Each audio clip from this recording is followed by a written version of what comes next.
I need to get up off of my butt.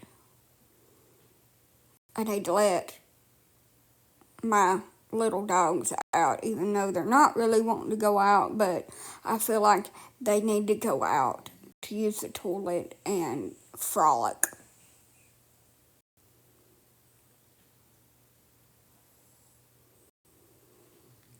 I have been in such excruciating, agonizing pain for the last 48 hours. It feels like somebody is stabbing me in my stomach. And I just don't want to do anything, but I need to do things because if I don't, my cat boxes are going to be stinking by tomorrow. My puppy pads are going to be stinking. And it's going to have the house smelling like I'm living in a chicken house. I don't care. Okay. So I'm faced with that.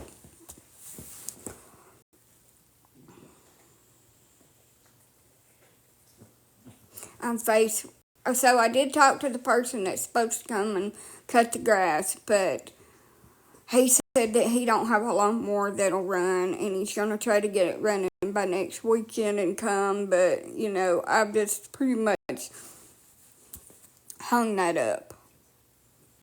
I'm really worried about this ex-friend coming over here and trying to clean up the grass because he says he knows how to run this thing. He's about as intelligent as my ex-boyfriend that just got arrested. So if that sums it up. No, he's not a perv like that, but he's as intelligent as him. So he'll probably either get it stuck, bust my sewer pipe, bust my pipe, my water, my main, and I'll have to pay a lot of money to fix that. He'll tear something up that don't need to be tore up out here, running through my little shed, and that'll cost me $3,000.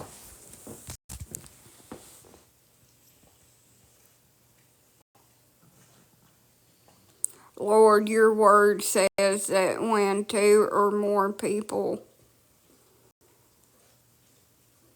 agree you're with us, we all are in agreement. What does that mean? I don't understand. It has nothing to do with anything.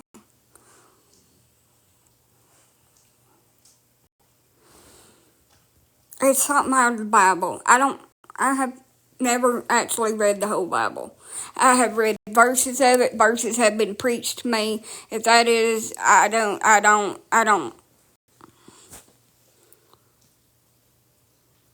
comprehend it, and I'm not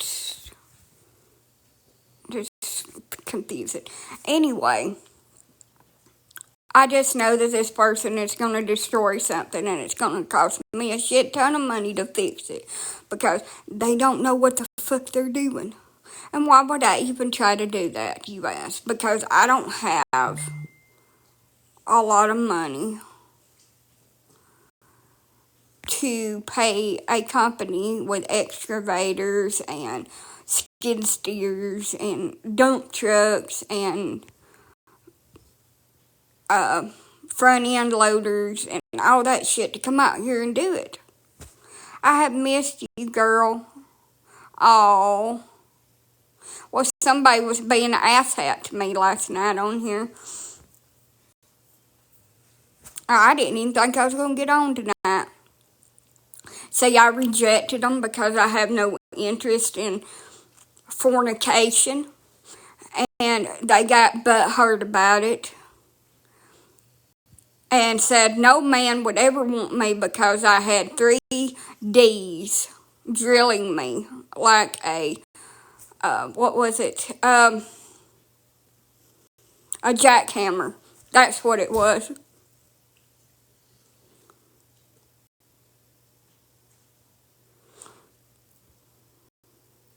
No, yeah, the 3D guy, jackhammer. No, he didn't mean batteries, honey. He meant 3 DICKs. DICKS. That's what he was talking about. He wasn't talking about batteries. He was talking about 3 at the same time. First of all, they don't fit in there at the same time unless you're an adult film star and you've had plenty of stretching and practice. Yes, he was talking about a fake one, but he was talking about 3 at the same time. Like I had 3 up in there. 3 don't fit, honey. Not unless they're the size of my pinky, and I have a baby pinky. He was talking about, yeah. So, if that clarifies it for you. I hate to inform everybody, but that thing's got cobwebs on it. It sure does. It's got cobwebs on it. It is kind of like Christmas. Somebody sees it once a year. I doubt anything would fit up in there. Now, I've been to the gynecologist several times, and they put stuff up in there. But other than that, not nothing at all. I mean, I don't put nothing up in there because that shit hurts, and I just don't have no need for it. I mean, what's the point? The point of fornication is to appropriate, and I'm not wanting to appropriate with anybody. So why would I want to fornicate? Nope. I've never used those things. They're painful. I tried to when I was a teenager, and I got toxic shock, and it scared the shit out of me, and I won't use them. I wear a diaper. I'm currently diapered right now. I let Tommy out for the Rugrats are running around in here. Because I get too hot because of my hormones, and I strip her down into just a t-shirt and my diaper. And then I get too cold and have to layer it back on. And put my sweatshirt on. And then I get too hot again and had to strip it down. Whew! It's hard work being me.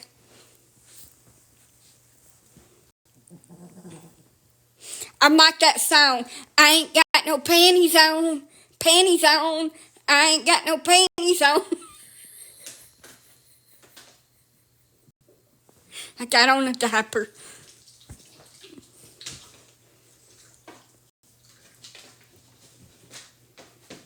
I wouldn't admit that. Why not? It's truth. I don't wear them things anyway because they give me the yeast, by the way. Nobody likes an itchy cooter cat.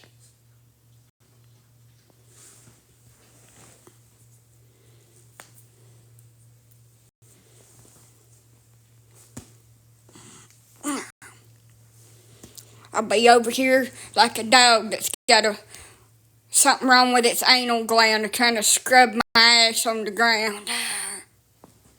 Waving at the neighbors. She has spent too much time with them damn dogs. Now she's acting like them.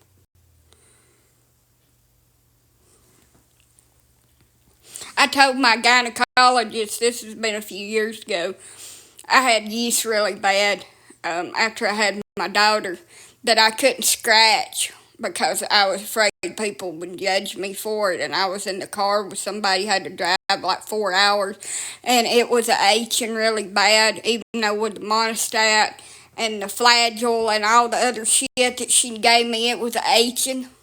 And she said, why not? I ain't digging it out in the car with 2 kids and my boyfriend's sister. Like I've got a freaking venereal disease. We ain't digging for buried treasure all up in there. So I would just kind of like rub my legs together and be like Dorothy when she kicked her legs together and said, they ain't no place like fucking home. It ain't gross, honey. It is the damn most painful thing in the world when you got a damn H and you can't scratch that shit. You just don't understand. It is freaking painful. It just hurts. So when I got out of that damn car to go in that fancy dancy damn motel to take that lady her dog, I borrowed her restroom and I went in there with them dang witch hazel damn wipes and that numbing fucking spray, and I lubed that thing up for the ride home where I had to sit in that damn car. That shit it's just misery. I had it past tense. For some reason, when I'm pregnant and when I'm postpartum for about 18 months, I can get that shit so easily. But anyway,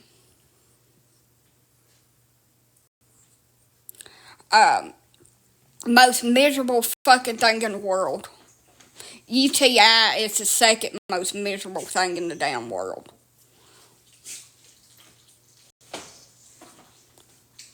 I don't remember what her name was. She bought a dog. She flew up here on an airplane and spent the night at the hotel. And I went to the hotel with my ex's sister. And I had a bad yeast infection. My daughter was barely a year old. And I had to ride in that car for over 2.5 hours. And I was fucking miserable.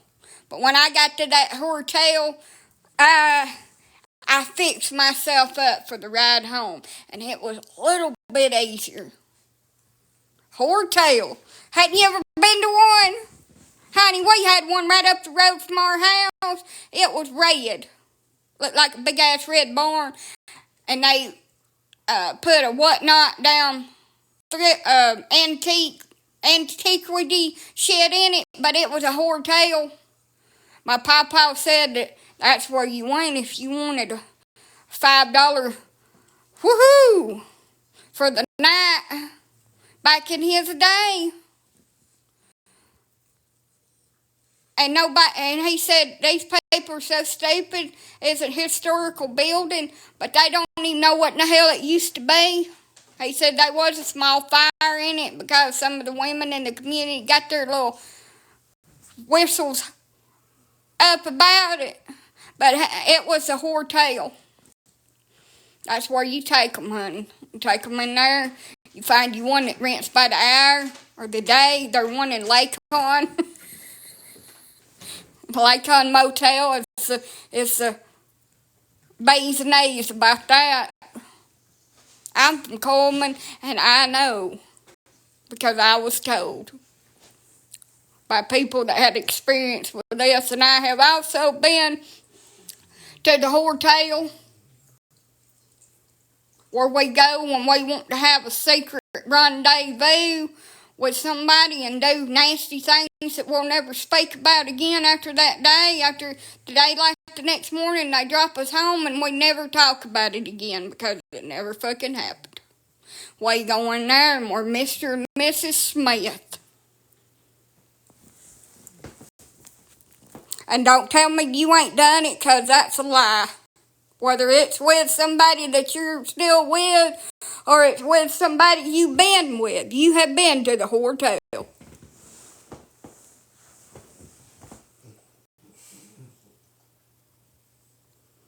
Now, the hotel.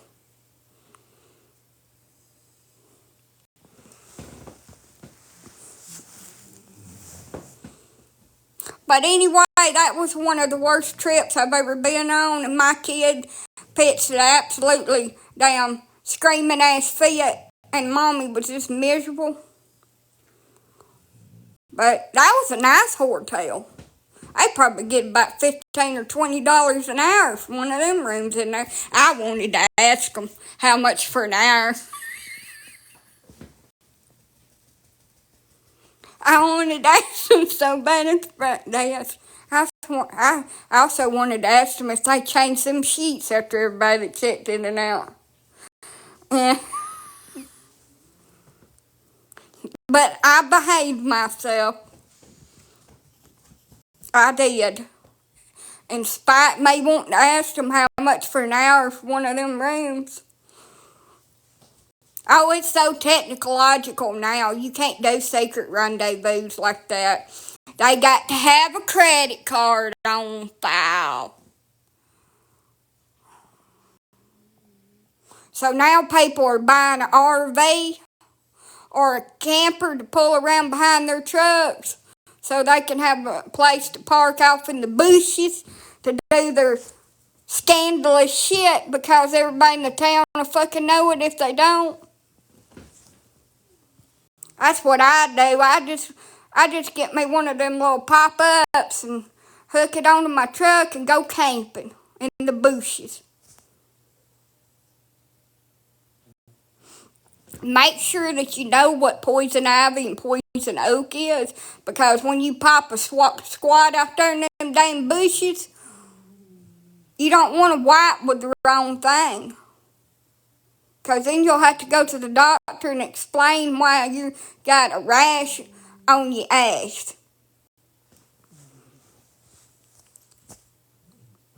It's happened. When I moved back to Coleman, no, I wasn't using bushes to wipe down there, but I didn't have access to a bathroom, and I had to go outside for a while to pee, and I ended up somehow getting in poison ivy, and I had poison ivy all over my body and on my, oh, that was cute, on my cooter nanny. And I asked the doctor how I got poison oak or poison ivy on my cooter nanny, and she said because you had the oils on your skin and you went in there and took a shower, and then you wiped off with a towel and you wiped your, I had it on 90% of my body, and that was the most itchy shit. And I can't take anti-inflammatories, but I had to take steroids. And when I started having reactions to it, I had to stop taking it and then start taking it.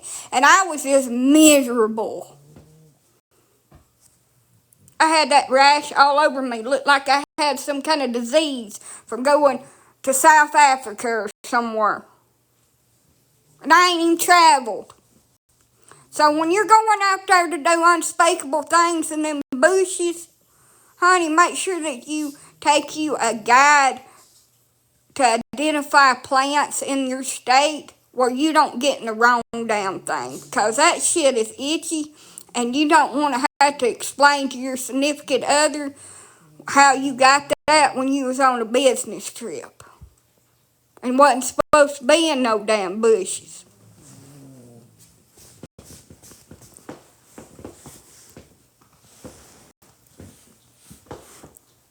The rash on your ass.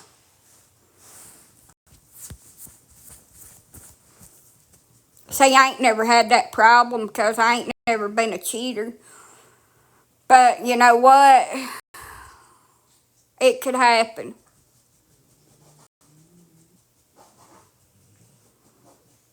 I ain't never brought a cousin over to my house. It wasn't a cousin. I just said that they was. I ain't never had to delete messages or hide my phone, but I do keep my phone on silent because it annoys the shit out of me when I'm trying to sleep. But, I mean, all power to you, honey. What do you tell them? I just want to know one thing. All the cheaters out there that are sorry, low down dogs. What in the hell do you do when you catch something from one of these here's in different area codes. Tenderness people. What do y'all say and what do you do? Do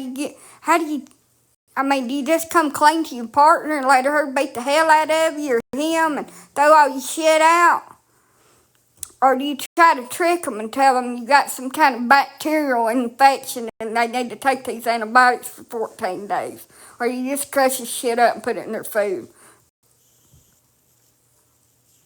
How do y'all work that? Because there's so many people out here that raw dog it.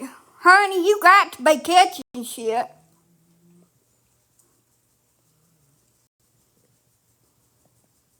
I bet that thing looks gnarly as hell. Oh. All them little rashes and shit that y'all be getting and giving it to everybody else because you're sorry as hell. Look, they sell them in Walmart, they sell them in CVS, they sell them online. You don't even have to go to the store. You can Insta damn card it where you don't have to be embarrassed about going in the store. There's a million ways to keep from spreading shit to everybody else.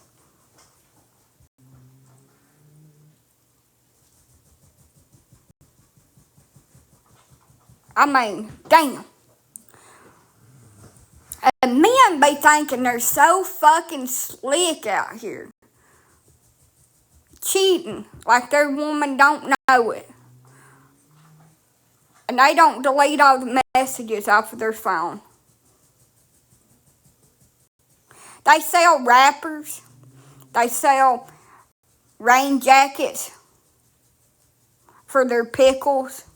Cellophane wrappers for their pickles that they can wrap them things up in where you don't catch something that Ajax and bleach couldn't scrub off of you with a corn cob.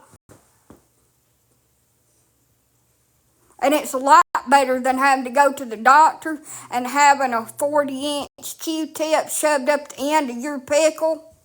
Trust me.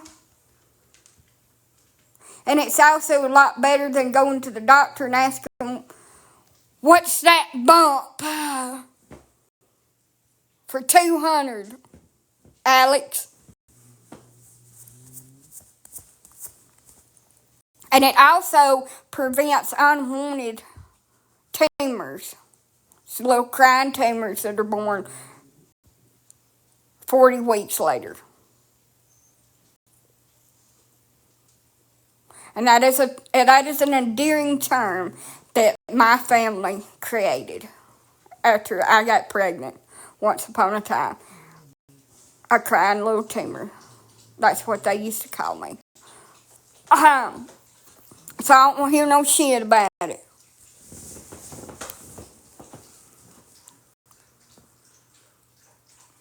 My endearing term is that I had 5 wonderful little crotch goblins to inhabit the earth and to hide under bridges and jump out and tell people to give them their money. Some people call them F trophies. I don't. I call them crotch goblins. They're going to inherit the earth.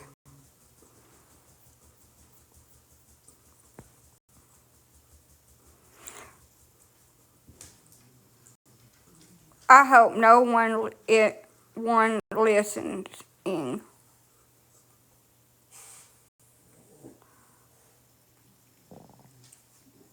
Why?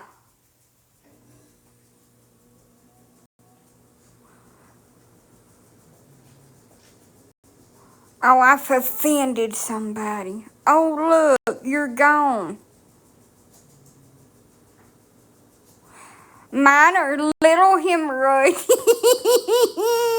What is y'all's name for y'all's kids that they don't know that you call them, or they do know that you call them after you've had to have them?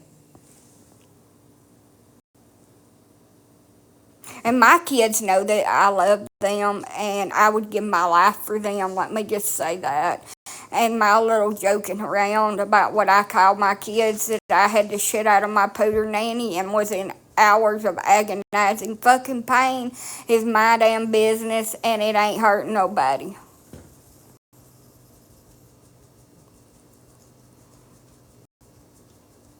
By the way, it is a cute little pet name.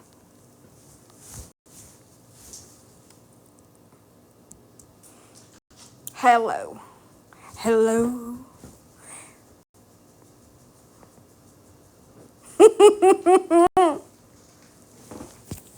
It could be worse. I could have swallowed them. Yard apes.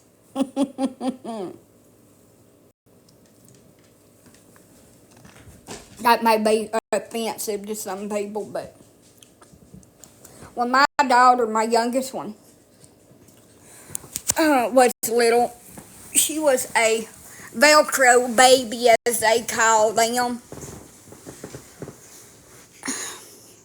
And I didn't think nothing about it, but I guess it was unacceptable in certain circles because they got their pennies in a bunch about it. But I used to call her my little papuchin monkey because she was always just stuck to me, and I couldn't do anything. I couldn't set her down and take a dump. I couldn't set her down and pee. I couldn't get in the shower without her. I had to hold her. You know, if I'd have thought, if I could go back to those days, I would have got me one of those baby wraps, and I would have tied her to my body before I got into the shower, and then I would have just got in and washed my ass. It would have been a little bit more difficult to get to everything, but it would have been a lot more easier than trying to hold her little slippery body up with one hand while I washed the rest of me, because she was slippery with soap and shit on her. I about lost my grip. And that scared the hell out of me because I sure didn't want to drop her. If I could go back, that's what I would have done. I'd have just... People make it look so damn easy getting in the shower with their kids or whatever and holding them up. That shit ain't easy. That shit ain't easy. Hey, so they need to invent something. Some kind of little wrap that you can put on you just to hold them up in there, because my kid wasn't going to allow me to have any kind of personal space or time. It just wasn't going to happen. I had plenty of pictures of me and her while I was trying to use the bathroom and her sitting on my lap. She loved me so much that she had to hold my hand when I went to the bathroom.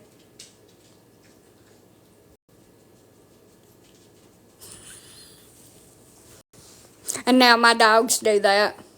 Hey. Hello. Why is it muting all my comments?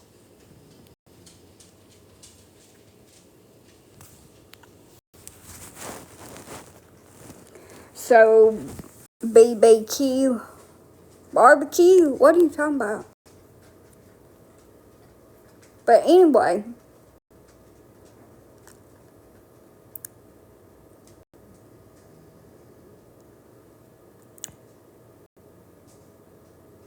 since I've offended people,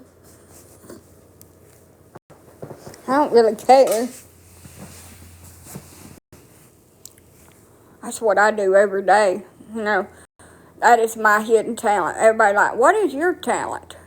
Pissing people off and making beautiful babies.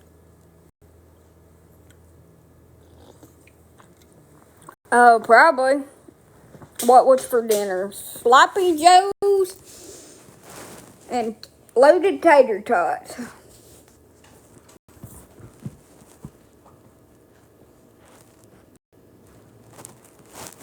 My Velcro dog.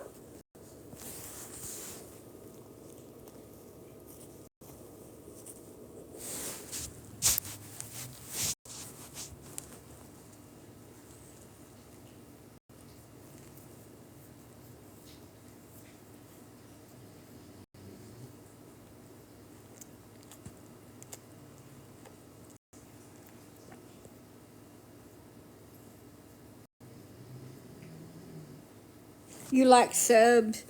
I love subs. As long as I don't have to make them.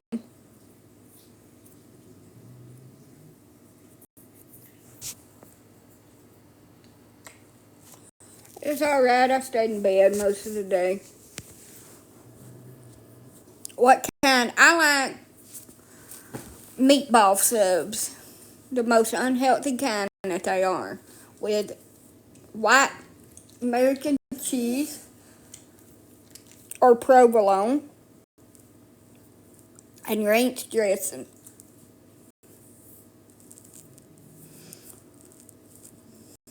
And if I'm making them, I will saute up a little bit of spinach with some butter and garlic, and I will put that on top. I just had spaghetti, green beans, corn on the cob, rolls, baked potato. Ooh, I can't eat all that shit. I could eat a third of that. I could eat a third. I don't like corn. I don't know why, but I have got to where I just can't stand the texture and the taste of corn. And I used to love it. But my taste have changed since I've got older, and I don't like corn that much. I'll eat it, but just don't particularly like it.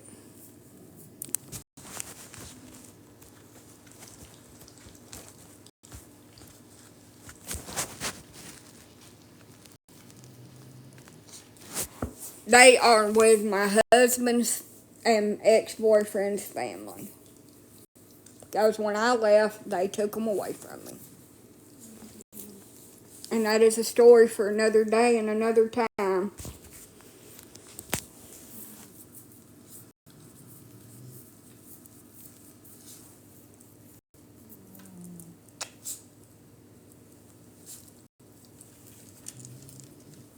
And I try to live my life as best as I can and not let it just beat me down every damn day. But no, I ain't living my best life out here because I don't have kids I have to take care of.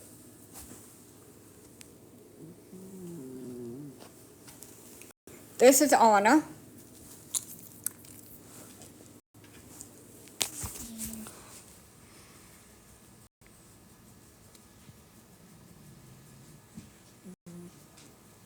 And she demands attention. Now I have to figure out what to do with that. I don't know what to do with it.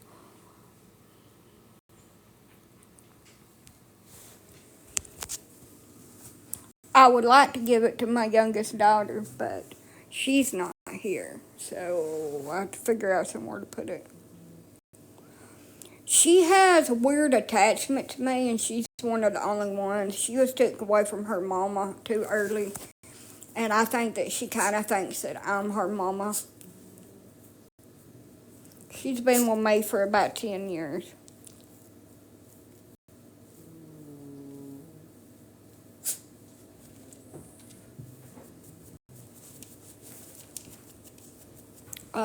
She is the only one that was taken away, as far as I know, too early from their mom. I don't really know the situation when my other dogs was little. Most of my dogs, stop, Wiener. Most of my dogs are rescues, and they come to me as an adult. So yeah. Now her, now, quit. Now her, hello, she come to me as a puppy, and she was 4 weeks old when she come to me, and she was completely hairless and full of intestinal parasites. I had to take her to the vet a couple of times, and she had really bad fleas, and she didn't have any hair. Like, her hair's come back.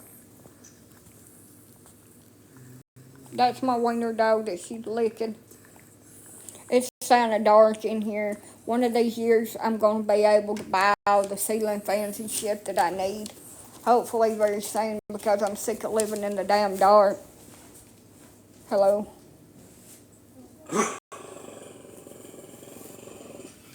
Elsa, stop. Go lay down now. you're disturbing everybody.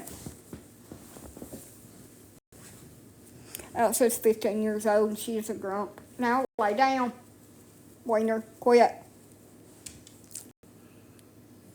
You're gonna make the dogs fight. So the woman I bought her from the woman with the intention of rehabbing her and rehoming her. I never intended on keeping her. So after I'd had her probably about 12 months, I decided that it was time to find her a home, that I had done what I needed to do to get her healthy and that she was able to be adopted. And so I went online and posted her on Facebook. Now, I know that Facebook is controversial, but this was like 10 years ago, and Facebook was really not, and we didn't know everything we know now about how to screen potential homes and stuff, and I was going to screen them. I wasn't going to let her go to just anybody. Let me just put that out there. But I had no intentions on keeping her because I wanted to build up the breeding program and find good dogs to be in that breeding program and to slim down some of my rescues where I could have more dogs like in my breeding program. Not like a lot, maybe 4 or 5. So my intention was to get her healthy and then find her a home and not keep her. She was a foster. So I placed her on Facebook to find her home and was going to take some applications and told what kind of dog she was. She's a Minster Pinscher or Minster Pinscher mixed. And I had actually got her registration paperwork sorted out and got it. As far as I know, she's full-blooded mini pin. I've never done DNA on her. I've never intentionally bred her. She does have puppies out there that are all spayed and neutered that she had accidentally with my male Shih Tzu when she was about 2 years old. She's never had any more. That's the only litter she's ever had. I will never intentionally breed her. It's just not something that I've ever wanted to do with her. So let me just put that out there. But, so the woman contacted me that I had got her from, told me I was a fraud, I was scamming people, I was a liar, I was a dog flipper, and if I didn't give that dog back to her free of charge, that the cops would be at my house the next day to take the dog and to put me into handcuffs and to charge me with animal flipping. Now, I had had this dog for over a year. I took her to the vet. I had proof of ownership of her. I had all the text messages back and forth from how I got this dog and how I confronted the woman about the fleas and the worms and everything else that was wrong with this dog when she brought it to me, and that I had agreed to pay her $50 for this puppy. Okay, I had all that. So I blocked the woman because I didn't want to have to deal with her shit. That's what I do with Karens, assholes, whatever. They're not named Karen. It's a term that everybody gives people that are difficult, and I don't know why, because it's actually people's name. But anyway, I didn't come up with it. She was just an asshole, so I blocked her. Well, I deleted the ad, and I decided I was going to try one more time to find this dog. It's forever home, because I didn't feel like it was with me for some reason at that point. I didn't. So I tried one more time. I reposted the ad, put all the information in it about all the vet care that I'd gave her, everything that I'd put into her, and her registration paperwork and all that. Well, a woman contacted me. I've never talked to this woman before in my life. I think her name was Jessica. It was Jessica something. And she said, "Hey, I seen your ad on there. And I wanted some more information. Well, I gave her some more information on her and said, yeah, I got registration paperwork on her. And it says that she's full-blooded, and I got her from somebody else, and I fostered her and got her in good health, and she was in very poor shape, and I decided that I just want to find her forever home, and I don't feel like that's with me. Well, she proceeds to message me back and forth for a little while, and then she starts sending me screenshots of my messages, and it says, I am friends with the woman that you got her from, and I know that you're telling a bald-faced fucking lie, and that none of that ever happened, and that dog is not what you're saying it is, because she says it's not, and da da da da da da, you're flipping this dog. You bought this dog really cheap from her, and now you're wanting $150 for it, and you only paid $50 for it, and you're trying to scam people.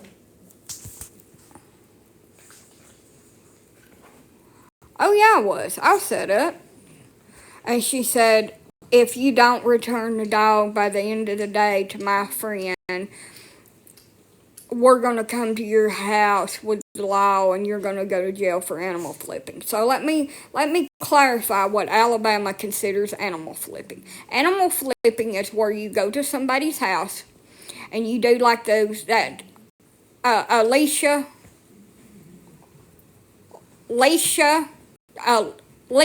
and Beverly woman done to me. You steal their animals under false pretenses, and then you sell them as your own. That is animal flipping. That's what those two women done. They stole my animals and then turned around and sold them. So that is animal flipping and theft. Now that is what she accused me of doing. I did not steal that dog. I bought her fair and square for $50, sick as a puppy. I done vet care for her. I got her registration paperwork fixed.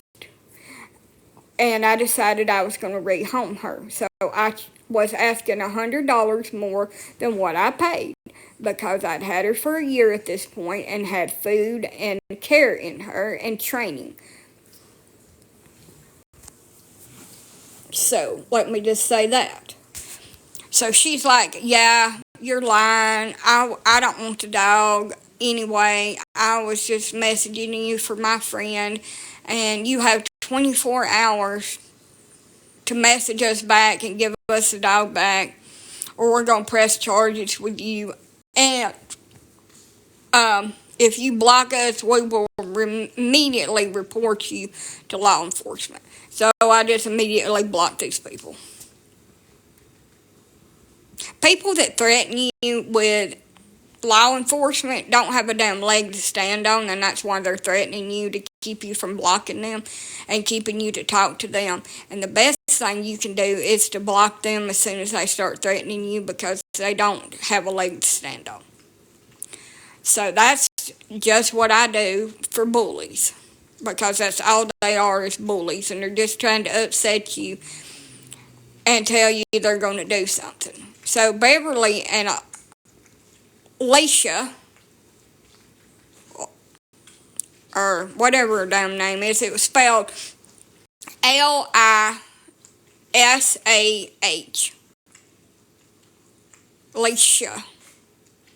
Alician, whatever. See, these two women, the one was the bully, and the other one just went along with it. And they had devised up this plan they was going to steal my dogs. And I honestly believe now that they're the ones that actually called the animal control on me in the first place, to set the whole situation up where they could get my dogs. So they was talking back and forth and trying to get the animal control officer to arrest me for animal cruelty, for things that had happened to the dogs while they had them, that had nothing to do with me. So she threatened me with that they was going to press charges against me for animal cruelty. and all this shit. And they can't do that. They're not the state. An individual cannot press charges against somebody else for animal cruelty. And if you voluntarily give your dog up to a foster home to get it in a better situation, like I did for my dogs until I could get moved and have a better living situation for them, then you're trying to better their life, and the state cannot come in and press charges on you. Let me just say that. My dogs was healthy when I left my house. All the puppies was healthy when I left my house. They euthanized half of these puppies, and the moment they didn't have paperwork on them, they couldn't sell them, couldn't breed them, they wasn't worth anything to them. So they made vet appointments and took them to the veterinarian and just had them euthanized. And I remember all my dogs because I birthed most of them, or I got them from little puppies, and they was in my breeding program, and it broke my heart for this lady to message me and say that we had them euthanized because you refused to give us the registration paperwork where we could sell the puppies. So we had them euthanized because we couldn't do anything with them. Now, some of the puppies they was able to sell because, stupidly, I had sent 4 of the papers over to them for the first 4 dogs because they told me that they was going to sell them and then give me the money off of them. And that's not what they done. They're like, oh, we're going to help you out and we're going to sell them for you and we'll send you all the money on them. And then I said, well, you know what, after I sent the first couple of paperwork over, I'm like, I just feel better if,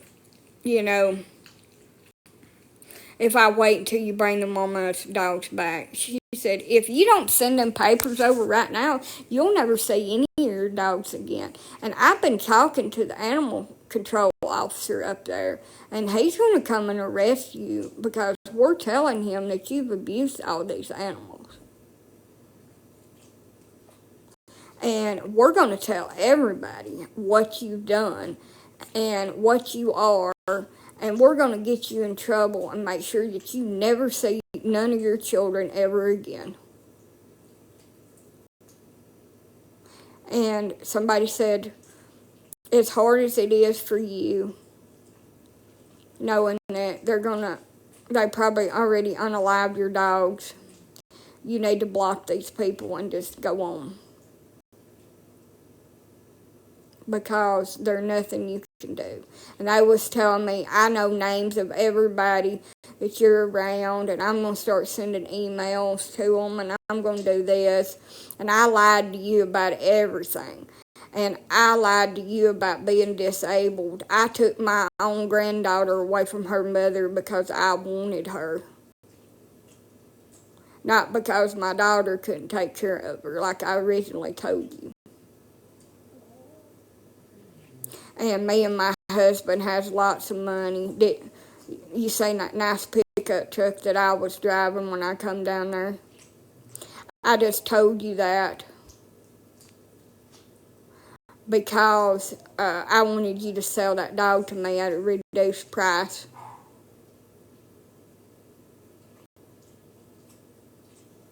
Yep. And it's happened to me so many times in my life. I trust somebody and then they do me like that. So what can I do?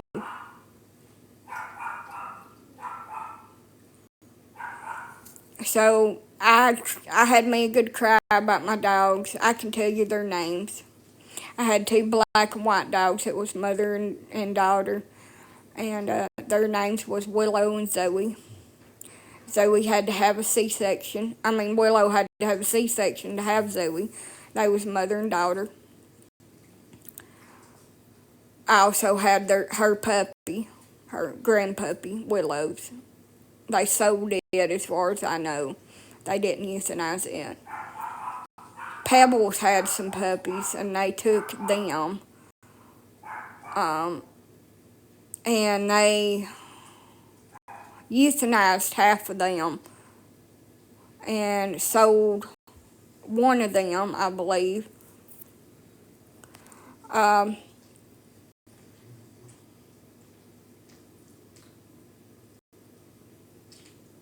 Let's see. They didn't take Pebbles. Pebbles, I don't know. She just, something happened to her and she just got sick on me. We don't know what happened to her. But anyway, it was Willow, Zoe, and Little Shadow, the 3 mama dogs that they ended up getting. And they're the ones that didn't make it. Taz got run over here, and Sissy, we think, had a brain tumor, along with, we think that Pebbles had cancer too because of her behavioral shifts and just the way that everything happened. I also lost Chance and Jack to liver failure. And Sissy had a massive seizure, and I don't know why.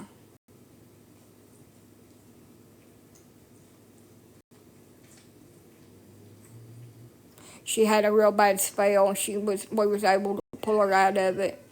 And then she just had a massive seizure, and she didn't make it.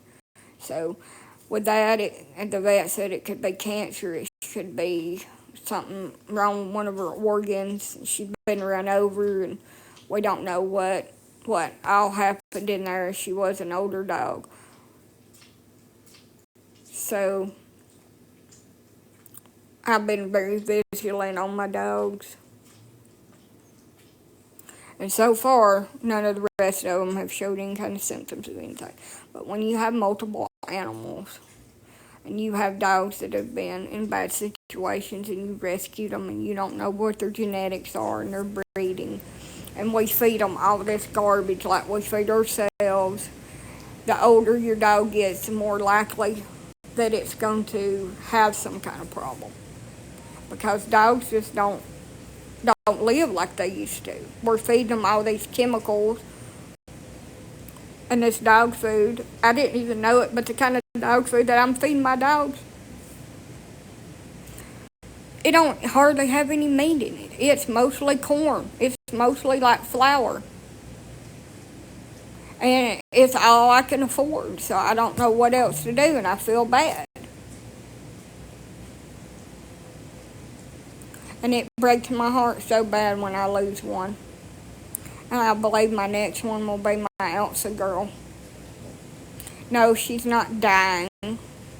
She's digressing.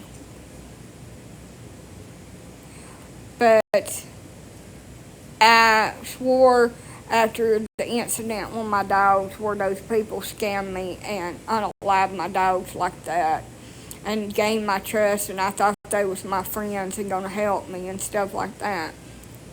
I will never allow anybody into my breeding program again or have any kind of like acquaintance like that, a partner or anybody that I allow to take my dogs out of my home. Period. Because I'm not going to put my dogs at risk when people are so damn evil.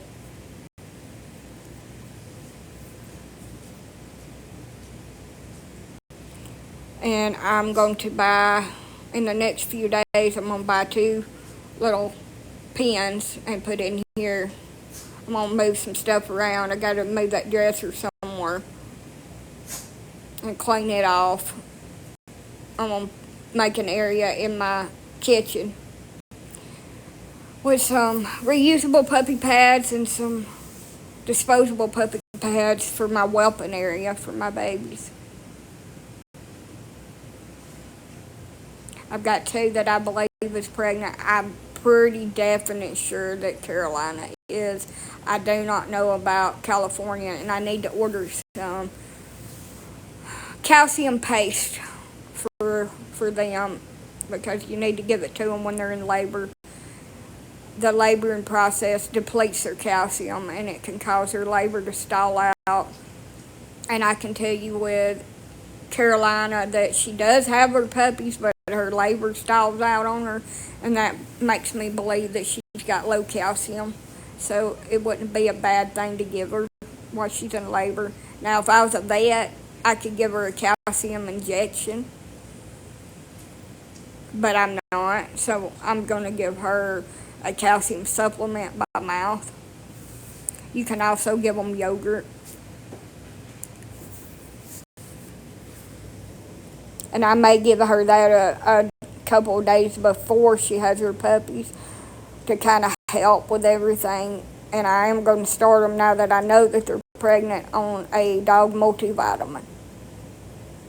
I call it my dog prenatal,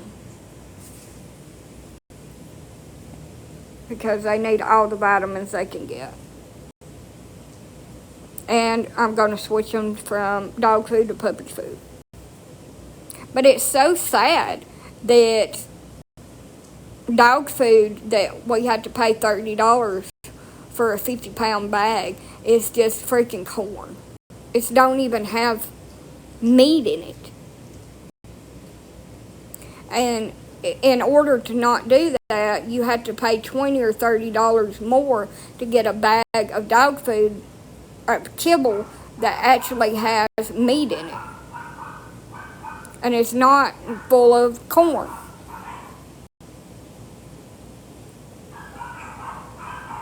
Two bags would be $140. Like, that just blows my mind. And it would take 4 bags, I added it up, 4 or 5 bags of that to do me all month.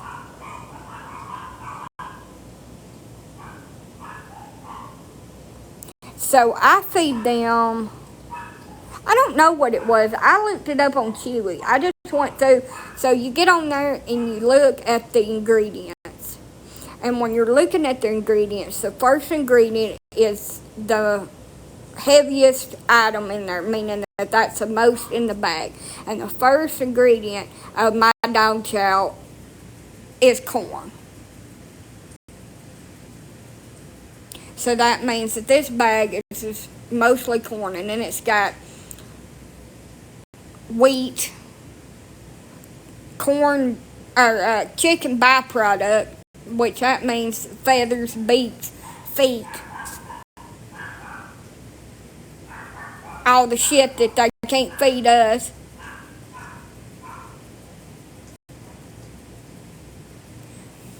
And it's got lamb byproducts in it too. So it has nothing good in it. And I wish I could afford the more expensive dog food. And mine seem to be fine on it. But it's just, I would like to feed them something else, but it's just not possible. And I'm sad because I didn't know that dog chow was full of corn.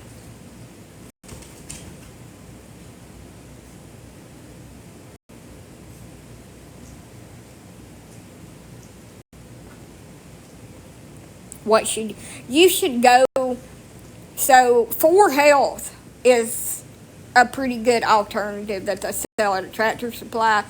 That I've been doing my research, so the 4Health products are decent, and they're not super expensive, but they don't have terrible ingredients. They still have, split peas and corn and probably byproduct meal in them, but they're not super terrible.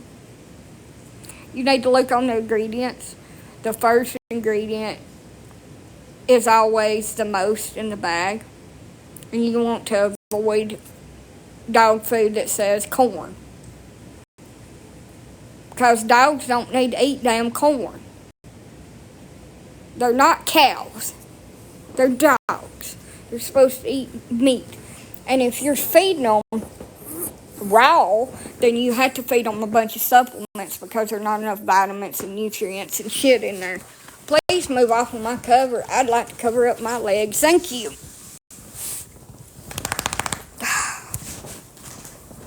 I'm cold.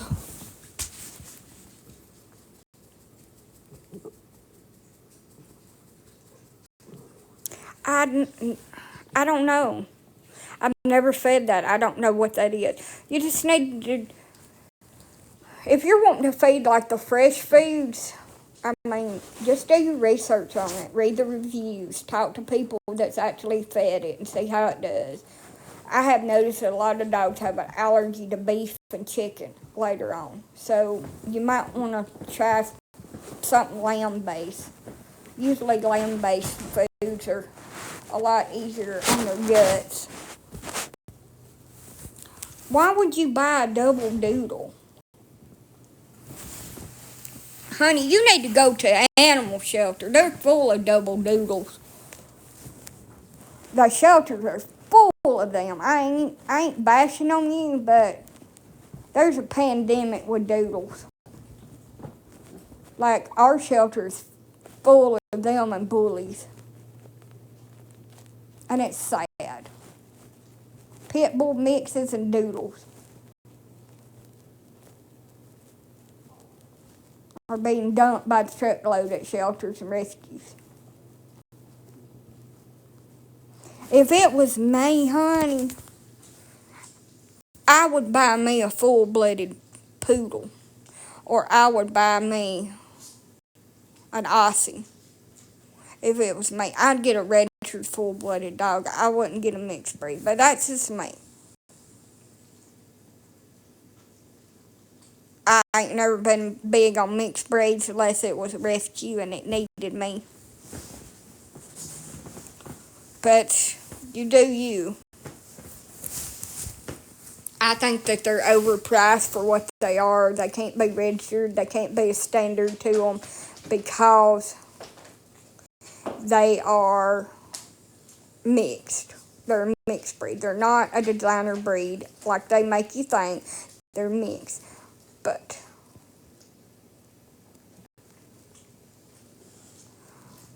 their coats are inconsistent. Their demeanors can be questionable. They can have a lot of aggression and be reactive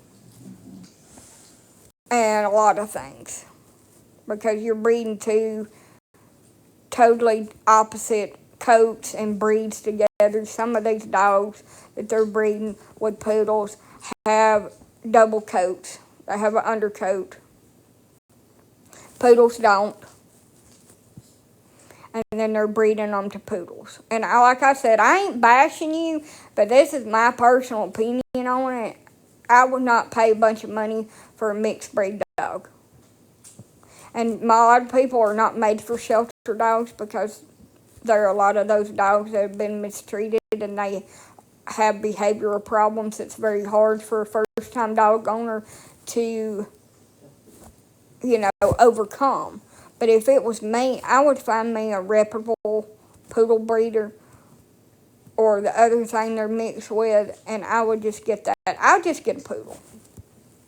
I'd just get a miniature poodle. I probably wouldn't do a standard because standard poodles can be a lot, but I would either get me a toy poodle or a mini poodle and be done with it. And I actually want a toy poodle. No, I'm not going to mix it with my dogs. But if it happens, I will have shih tzus. And I will love my shih tzus. But no, I don't intend to breed a poodle to my shih tzus. Because I have worked really hard to get my bloodline. And no, it won't just happen because I ain't going to let them around each other because I'm a responsible dog owner. But anyway, shih tzus. I know somebody that sells them. I've never been in on the mixed breeding. I wanted to get me a pair of poodles, toy poodles, and have toy poodle puppies. But they're so fucking expensive that it's not going to happen. Yeah, I've had mixed breed dogs. Like, I've had plenty of them, and they're awesome, but their genetics are all over the damn place. And they don't live as long because they're not genetically sound.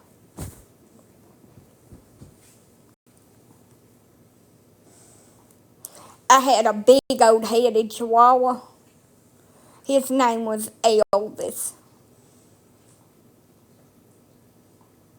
I've had Cheweenies. I had one named Lillian, and she lived to be 16, and she died in my arms.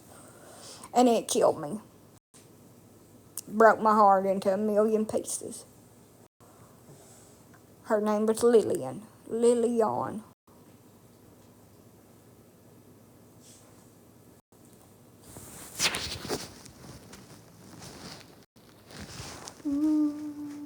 I didn't say I couldn't properly afford to feed them. I said I would like to buy more expensive dog food, but my dogs are just fine on the lamb dog chow that I'm buying that I didn't know that was mostly corn. Nobody here said that they couldn't properly afford to feed them, and nobody is breeding a bunch of dogs. I have 2 litters a year, sir, and my dogs are very well fattening and taken care of. They eat pizza more than they eat damn dog food. I don't want to hear no shit about they can get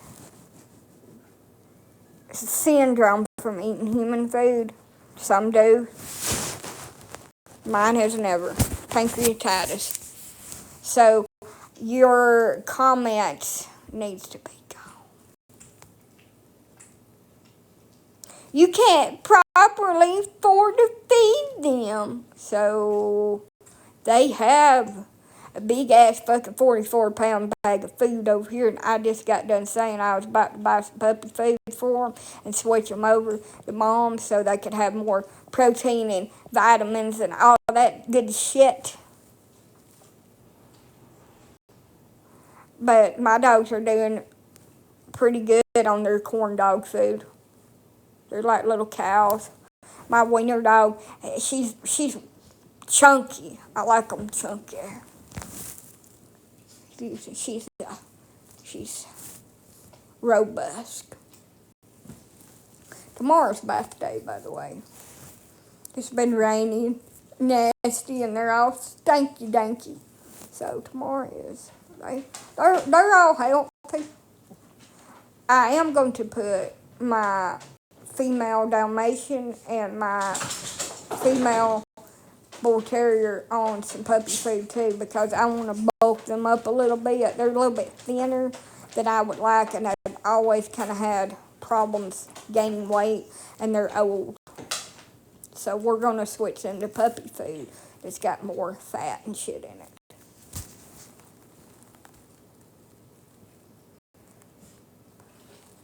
No, I would suggest that you get 4Health from Tractor Supply puppy food and give that to your dog, or their dog food brand.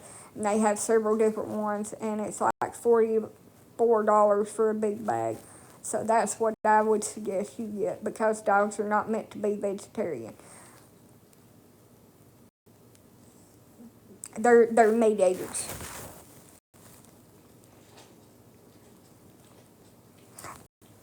Kudos to you. I'm basically a vegetarian because my freaking body does not like meat. I love meat, but my body does not. It kicks my ass. I love my dogs, and I'm going to start putting supplements in. But with the economy and everything, no, I can't afford my food bill to go up triple what it is. It's just not feasible for me.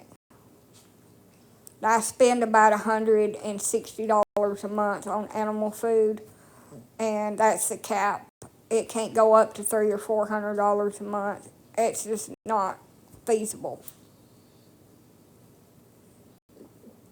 But if you only got one dog, but honey, try to go to a rescue and see if you can find you, like, not a rescue or a animal shelter, and see if you can find you a doodle before you go and spend a shit ton of money at an unethical breeder for one.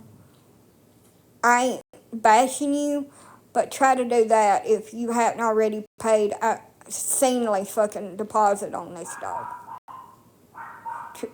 Or try to find you a poodle breeder, an ethical poodle breeder, and get you a poodle. Lord have mercy. Good luck to you, honey. train that dog, train it. And I hope it ain't aggressive. I have seen some very aggressive doodles.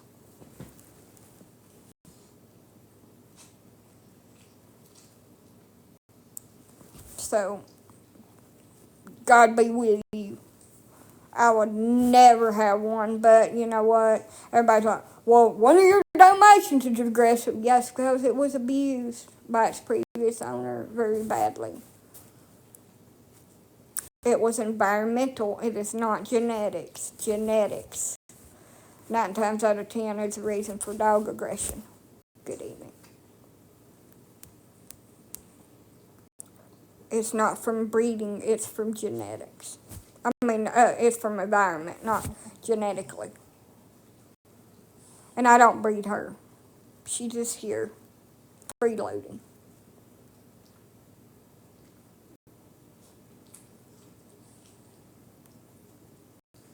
I'm about to go in there and actually let her out in her own room that she has.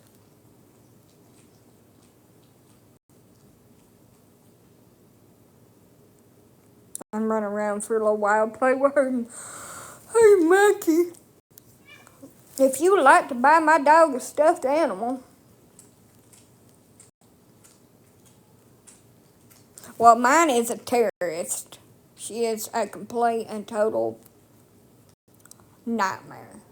Like, I can pet her, and if she don't like it, she will, like, attack me. So, she's quite dangerous. So I had to watch her body language. I can't be on live. I can't be distracted. I can't have my earbuds in. I've got to be able to pay very close attention to her body language and everything, or I will get seriously injured by her. So I'm planning on cleaning up my yard and building her an enclosure that she can't get out of. I'm also going to have probably a little fence around it just in case she ever does escape it, that she's trapped, where I can go in and try to get her to go back in. And everybody's like, that's cool having her outside in a cage. No, it's not. It's safe. And as far as I remember, they put wolf dogs outside in an enclosure. Nobody says shit because they're part wolves and they act like she does. Look, dogs are companion animals, and as long as they got decent shelter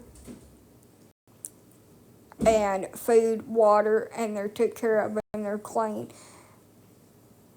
and they got weight on them, and they have toys and enrichment things, that's not being cruel to them. Being cruel to them would act like she's not reactive and she's not dangerous and allowing her to be loose in my home until she unalives one of my other dogs or hurts me seriously to the point that she has to be euthanized or she hurts somebody else.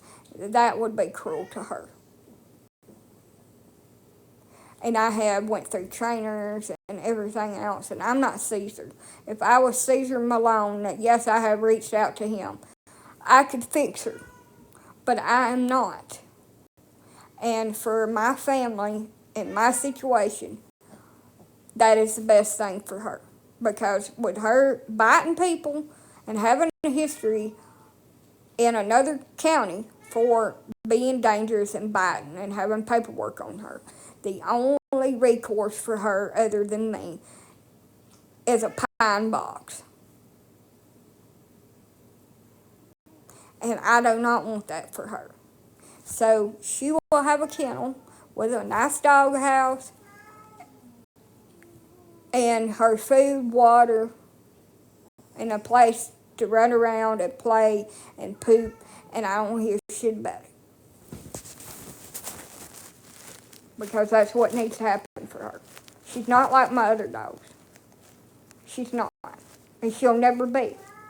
And that's okay. She just needs love in a different environment. Where I'm safe and she's safe by keeping me safe. And I keep my community safe by making sure that she can never escape.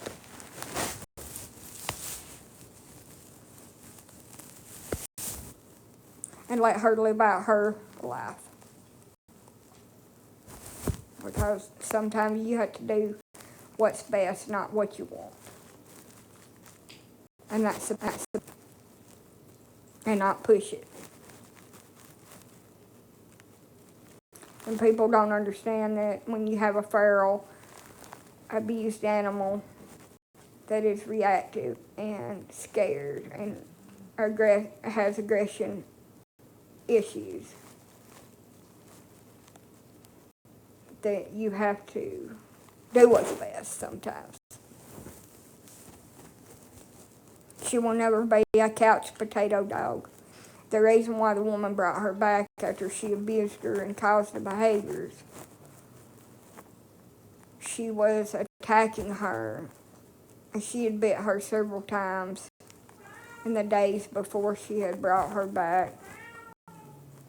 And when I said something to this lady, like when I first got her and I couldn't do anything with her, and I tried to work with her and tried, thought after a couple of days that she'd get calmer and I could go in with her and pet her and do things with her and, walk her and things like I do all my other dogs.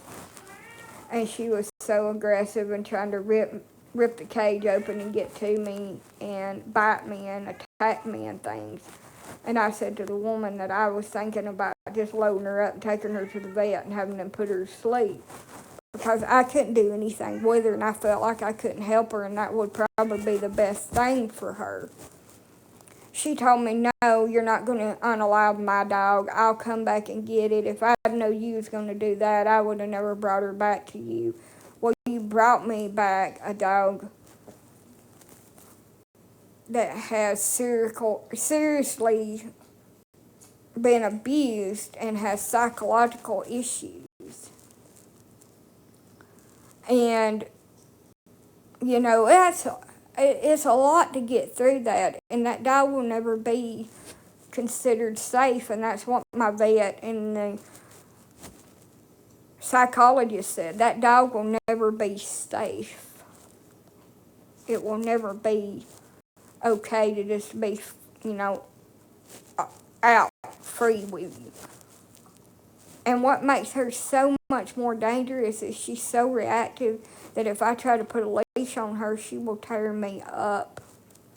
A muzzle. I can't get a muzzle on her. I can't get a leash on her.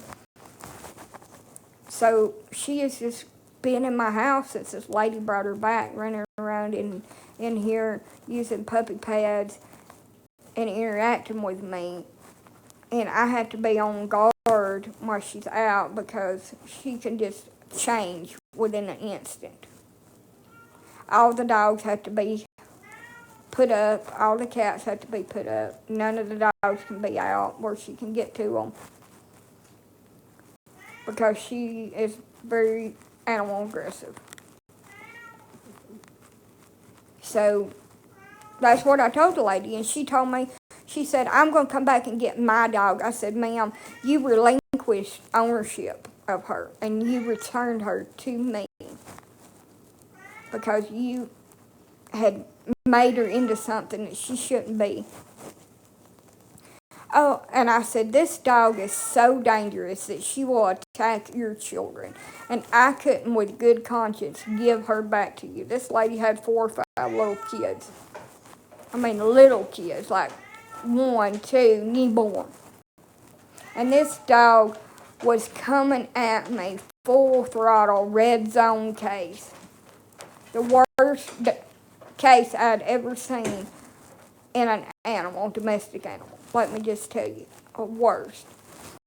And she's like, I'm just going to come back and get her. I said, ma'am, you're not coming back to my house. I'm not giving you this dog.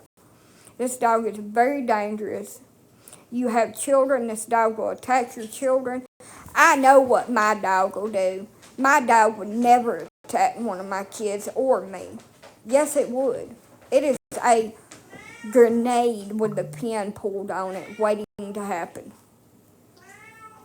That's what it is. just waiting to explode. And the fact that it didn't get a hold of one of this lady's children is mind blowing, because it sure as hell could have. It is so reactive. I would never let this dog around a kid. Ever.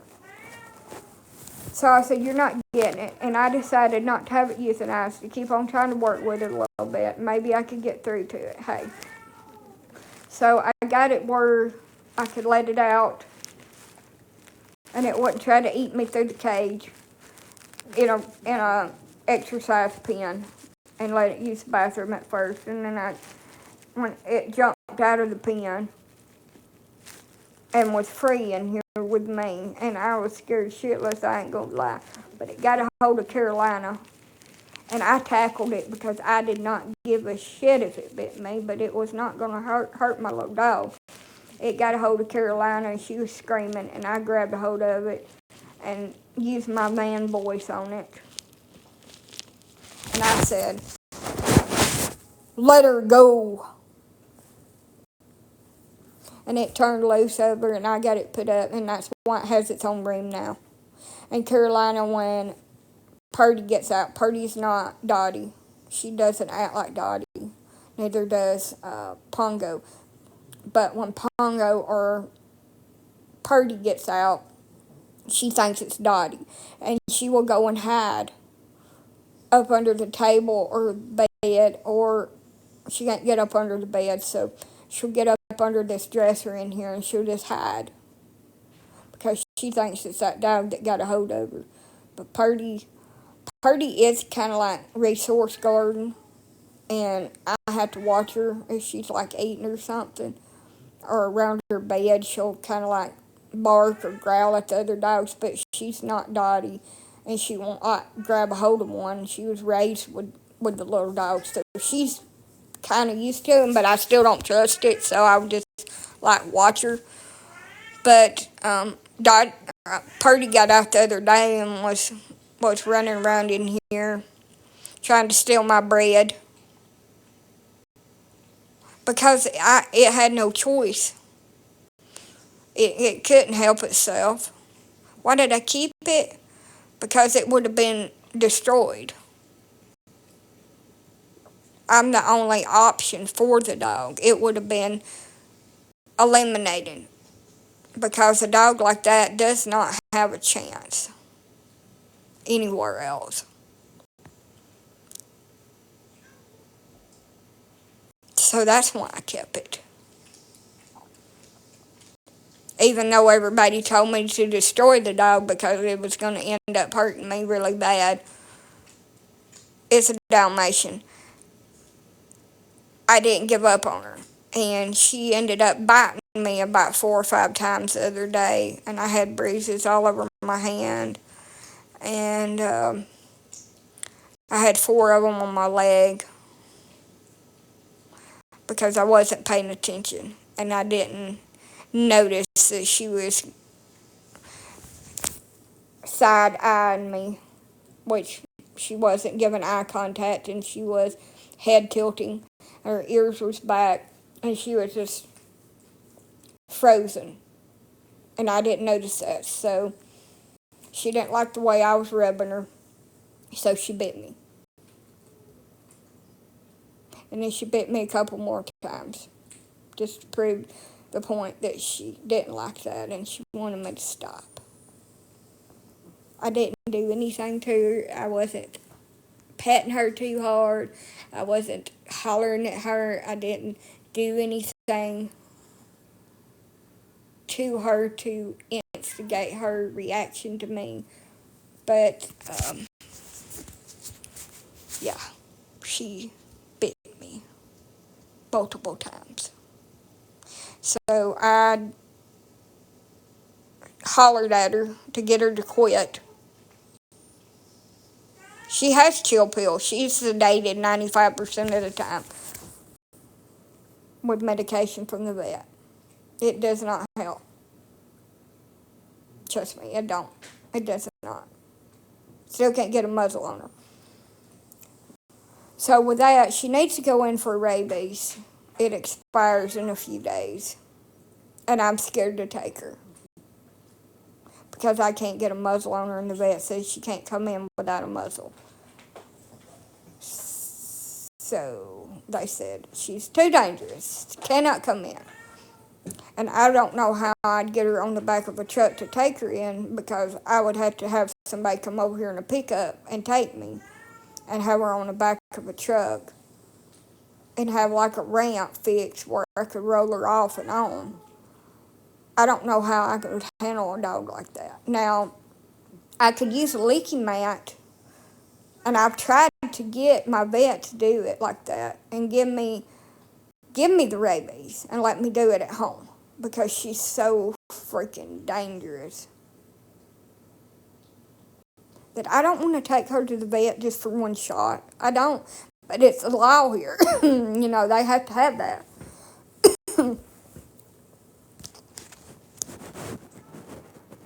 But what I do? Now, I can over-sedate her, the vet said. We can give her extra medication and try to get her relaxed enough where I can try to get that on. But I sure as hell don't want this damn thing to bite my ass again. I love her, but I don't want her to bite my ass again. Now, I could sedate her where she has 4 sheets to the wind and try to tie a leash around her mouth and then put the muzzle on where she can't open her mouth and bite me, but then she can still get a hold of me if she tries hard enough. So, it's a difficult situation. She'd have to be almost fully sedated to go into the vet.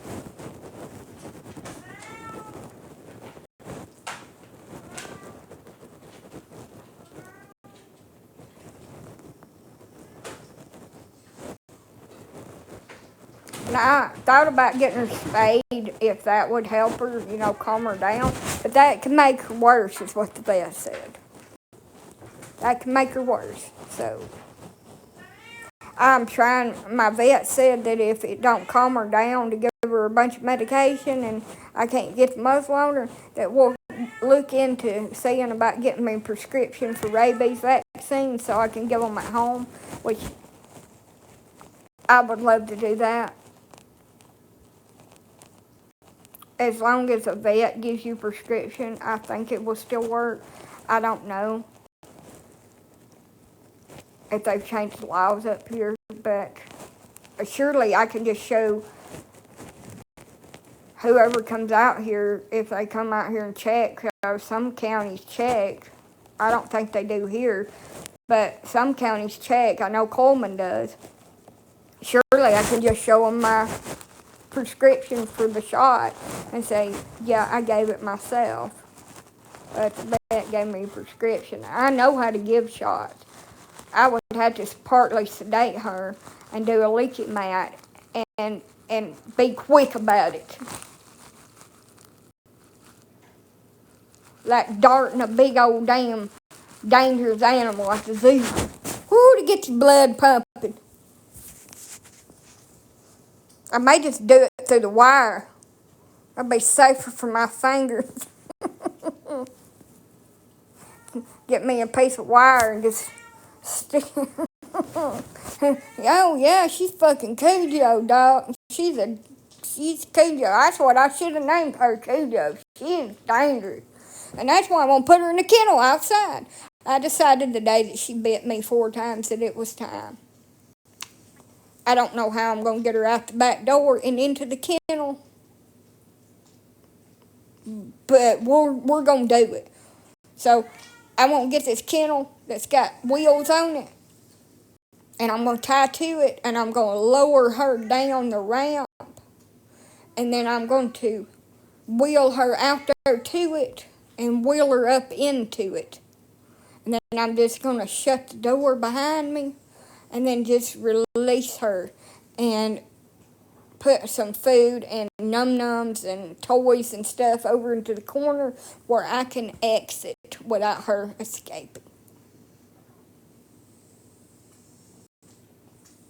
It is my plan, and I'll have to do it solo and very carefully. And I'm thinking to myself, it's going to be fun wheeling a heavy ass damn dog cage and a dog out the back door without her cage falling and like rolling out through the fucking bushes and shit, or breaking open and her escaping, because nobody can help me with her.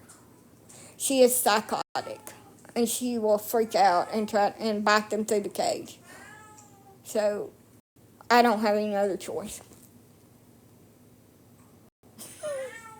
So I'm gonna have to propel her down the ramp because I can't walk her out.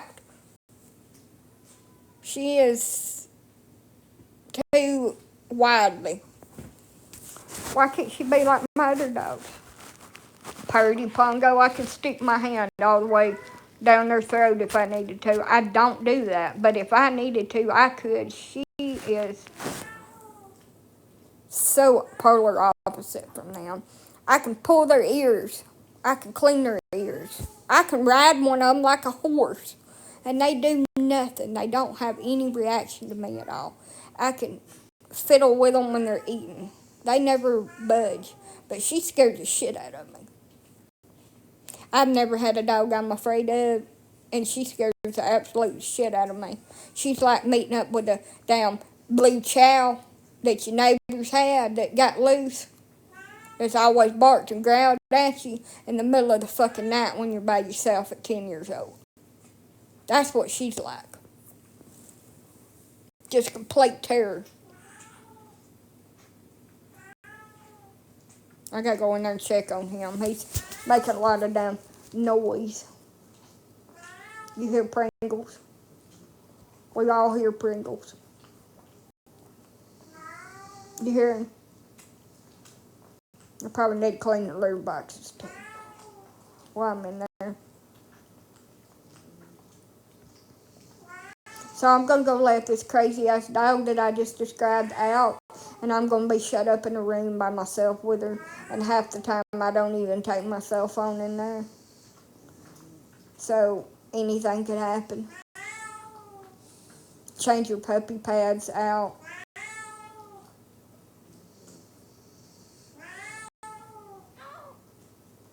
Let her run around and play and eat. And when it gets daylight, I'll have to put her into a kennel, because during the day when there are people out, she'll bust the window out. So, and then I let her out at night to run around. So, you know how I get her in the kennel? I trained her to go in there and sit down for a piece of food. And then I just drop it into her. And I don't touch her because I can't touch her, because she'll bite me.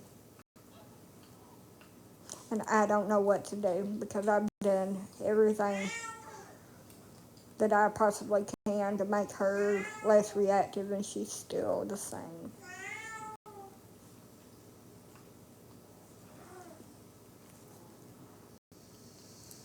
But I'm hoping when I get her outside that it'll be a lot better for her, and that she can run around and have a lot more room than she does in here, and a lot more freedom, and maybe I could work with her some more and get her a little bit better than what she is. But at the end of the day, she's a wild animal, and she's like a wolf dog, and I will do what's best for her above what anybody else thinks. And I also don't want to get seriously hurt and not be able to take care of my other dogs, or lose my life over trying to help her do what everybody thinks I should do. Because that would be very tragic. And I do love her more than anything. But somebody said, just call the animal control to come get her. I've seen people do that shit. That is sorry as fuck, you know what? Their dog had a fight with their other dog, and they called the animal control out to get their dog and take it and find it another home. instead of training it or keeping them separated because they just don't get along. All dogs don't get along with other dogs. Let me say it again. You can have a dog from a puppy, and one day it just decides that it don't like any of the other damn dogs in your house, and it will never, ever get along. So she is never going to get out. She is never, ever going to get out. I will fix it where that her kennel is fully enclosed and she can never, ever get out. And if something happens and she does get out of her kennel, she will be confined in something else, where I have time to go out there and go in and get her back into her kennel. She will never, ever, ever get out. I will make damn sure of that. That there's no way that she can escape. And my plan is to put up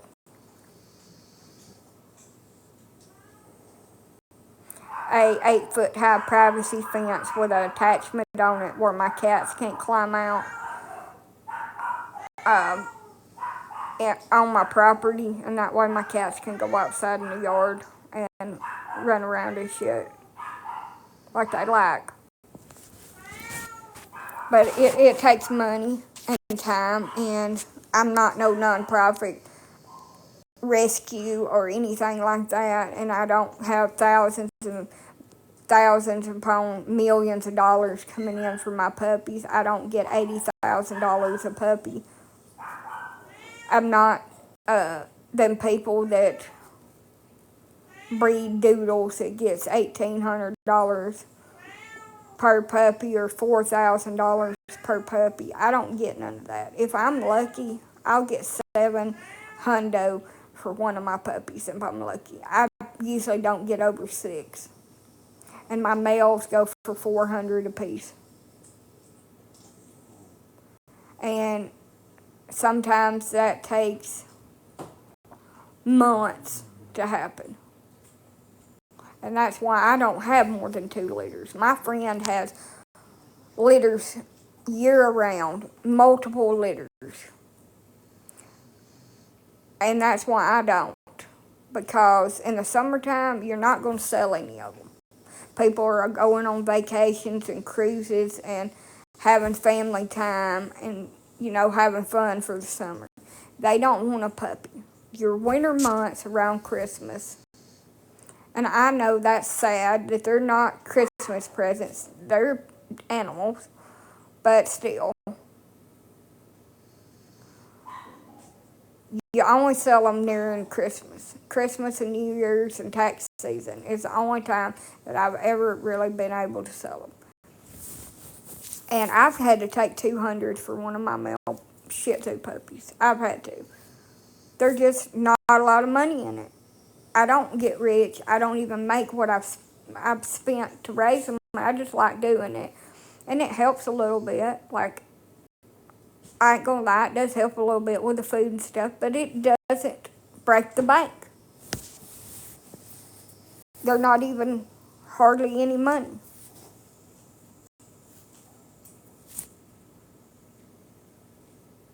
And if I had thousands of dollars to put into it, I could just call a crew out here tomorrow of contractors, and they'll just build me a big old damn kennel out here in the back. And they'll just come in here and fix my trailer. I can just go to a trailer lot and buy me another one, if all that was coming in. But it don't. It don't. So I'm on TikTok, and whatever money I get off of here, which is very little, I put into a savings. Which is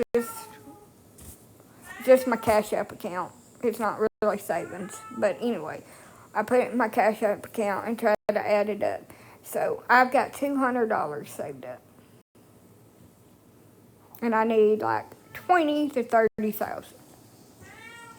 And I asked Google how long it would take me to save all that up, and it said 45 years.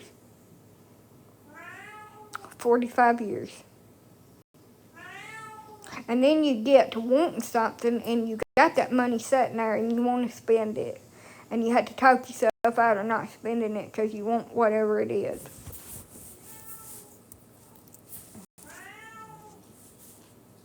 But on the most part, my bills are paid. I got food. I got dog food. My dogs got what they need. But I would like to trade out my kennels, these plastic ones that I have, because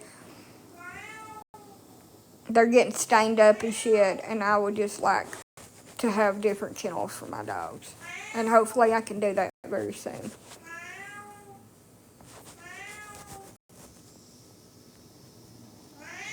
But I'm going to get off here. My phone's dying.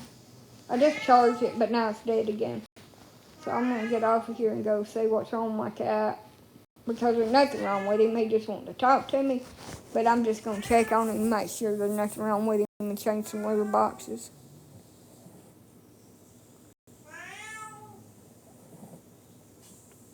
Good night. Hey, so I have 5 cats, and he's the only one that meows like that. Maybe tomorrow I'll wake up and I'll be a billionaire, and all this will be a dream. You think?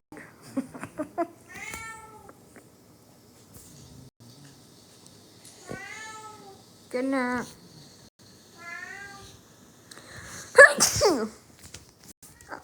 That's nice. I got a cold.